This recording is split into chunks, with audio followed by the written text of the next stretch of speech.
Spera, Chiropoli, a ti emisijima ste mazi. Dobro večer, dame i gospodo. Dobrodošli na 8. smotru folklora, koja sada možemo već reći, postaje tradicionalna i održava se u Nes Marmarasa u organizaciji opštine Sitonija, grada Nes Marmarasa i turističke agencije Klub Paradizo iz Beograda. Na samom početku želim da zahvalim na podršci i pomoći u organizaciji ove manifestacije gospodinu Nikosu Petriusu i gospođi Vanesi Jotis. Αγαπητοί φίλοι, καλησπέρα. Σας καλωσορίζουμε στην εκδήλωση που κάνει το τουριστικό γραφείο του κυρίου Πέτσα και έχει φέρει παιδιά από τη Σερβία για ένα φολκλωρικό φεστιβάλ. Η Πρικόνισσος συμμετέχει και βοηθάει στις τουριστικές εκδηλώσεις. Η Πρικόνισσος θα χορέψει τη Δυτική Μακεδονία με το παιδικό τμήμα.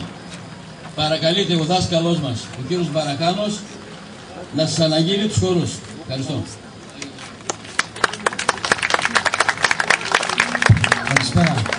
Καταρχάς είναι μεγάλη μου τιμή σαν νέος δάσκαλος εδώ της Πρικονίσου. Όπως είπε και ο αγαπητός φίλος Θωμάς, τα παιδιά της Πρικονίσου θα μας παρουσιάσουν χορούς από τη Δυτική Μακεδονία. Ladies and gentlemen, organizers of this cultural festival, dear little children, on behalf of the Mayor of Sithonia and the Town Council and the citizens in Neomamaras, I welcome you to the festival. I feel so proud that we are given the honor to welcome you here and enjoy this beautiful night full of dances and colors from your country.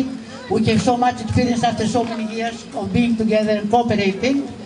And I hope that in the coming years and in the long run, under better organization of conditions, we are going to enjoy a lot more of your tradition, which is so close to ours. And as I said last year, when I said goodbye to you, I hope that every year you join us, your life is getting better and better all the time. Thank you for being with us. Welcome to Mamaras.